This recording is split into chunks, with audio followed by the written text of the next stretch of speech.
So yun guys, magkakabit na tayo dito ng depress sensor. So yun guys, yung naalala nyo yung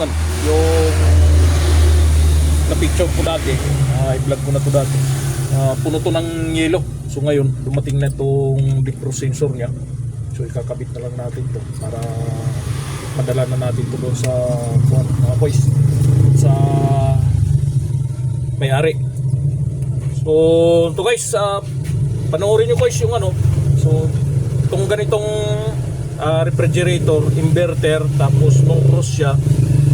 So karamihan kasi ang nangyayari nitong mga coils, nitong red, halimbawa hindi siya naglalamig yun sa ibaba sa pag binuksan to, puno ng yelo.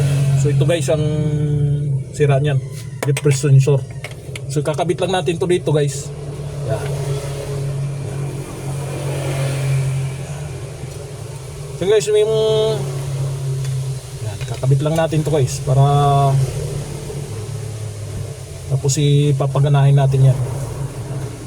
Pero hinangin nito guys, kung available yung panghinangin nyo, hinangin nyo to para mas matibay yung pagkakaano nya, pagkakadikit nya. Hinangin nyo yan.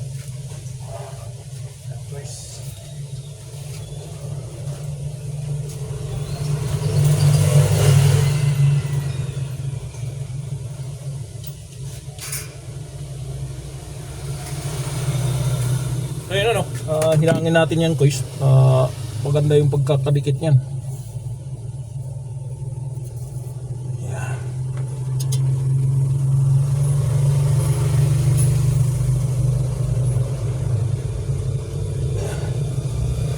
Ayan guys, nahinang na natin yan. So yun lang guys ang pupuntahan nito. Halimbawa hindi na nalamig yung ibaba. Yan. Pero mayroon din mga insidente rin na sira to, itong heater nya, depress heater nya. Yan.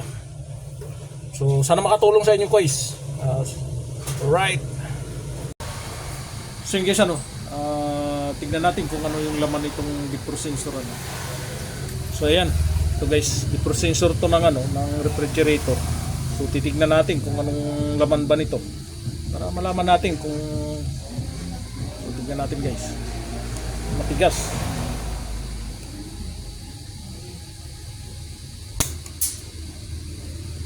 Ayun. Ano ba to?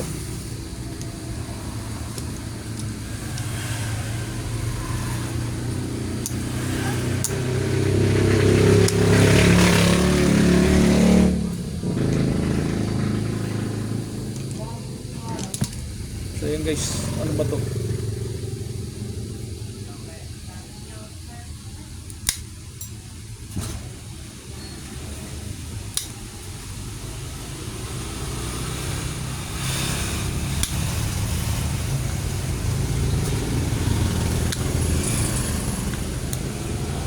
Binalutan siya ng ceramic para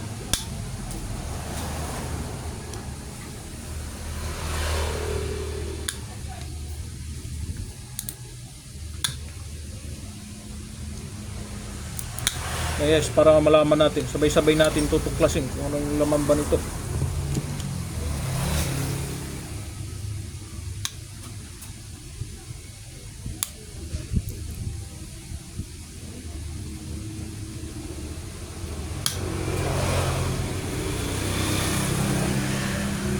Ayan na guys.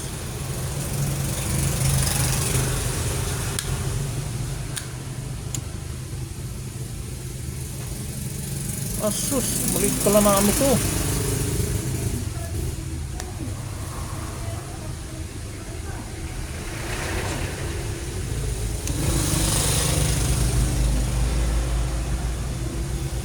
Ayan siya guys, yung laman yan. Yun. Parang Mylar capacitor to guys Mylar capacitor nga to guys.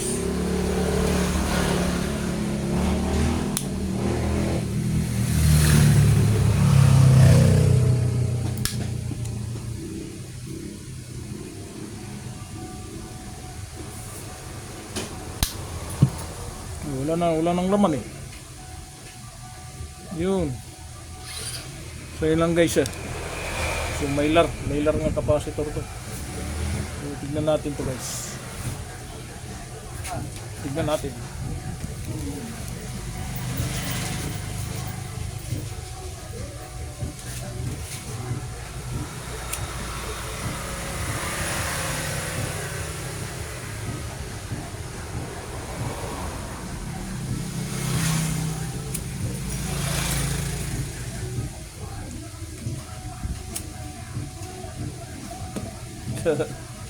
May alarm nga to guys.